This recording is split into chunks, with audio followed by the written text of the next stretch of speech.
Hi, welcome back. I'm going to turn off edges and zoom out a little bit from our slide.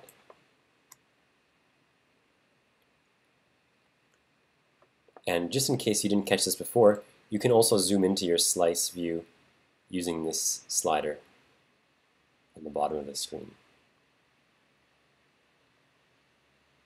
You'll notice that the zoom factor actually changes on an exponential scale. So this allows us to quickly view the slice from way out to way in at the cell level without having to scroll too much.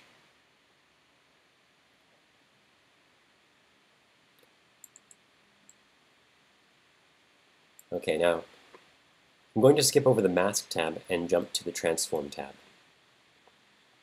So as I said before, every slide is embedded within a world coordinate system that uses physical millimeter coordinates. This allows us to specify transformations on the slides in millimeter units, which is very handy. So I'm going to select the Translate tool. You can also use the T button on the keyboard. You can translate left, right, up, down. And you see that when I do this, translations are specified with respect to I, J, K.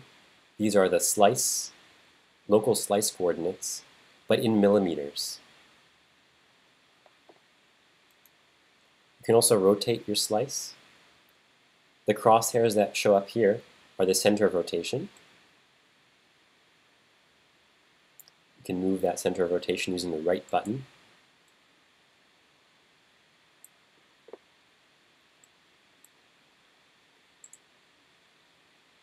If you zoom in very close to your image and you want to do very fine scaled rotations, I recommend rotating far from the center of rotation. Rotating close to the center will give you very, very large rotation movement.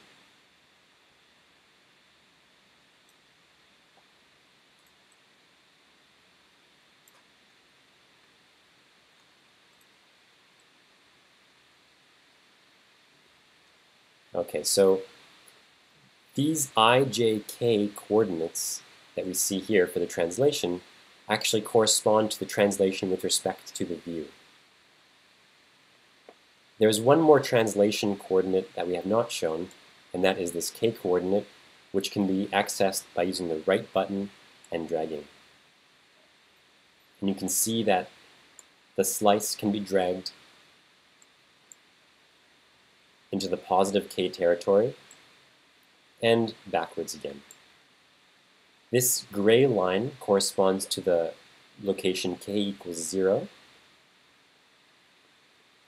which is the main slice plane.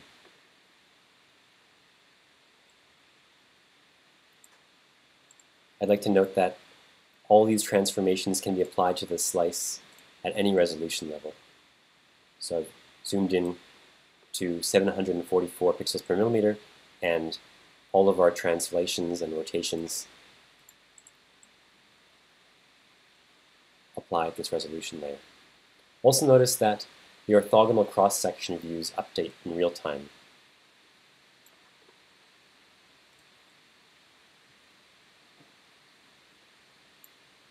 There's also a scale tool. If you scale too far past center of scale, the slice flips on itself.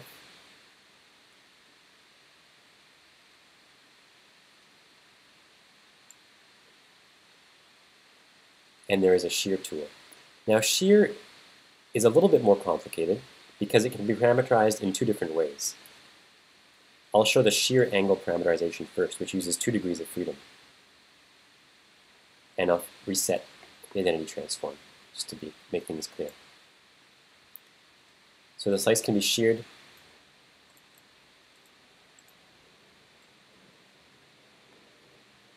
along the horizontal or I direction and along the vertical or J direction, or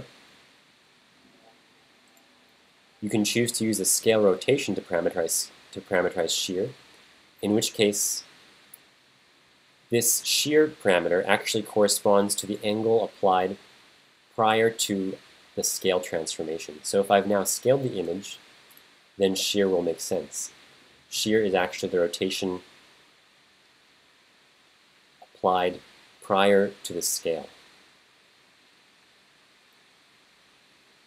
The parameterization of shear that you choose just boils down to your personal preference.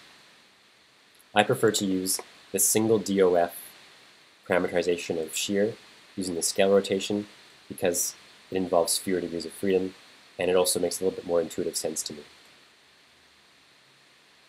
And you'll notice that whenever you change the center of rotation or the center of transformation, the origin of the slice changes.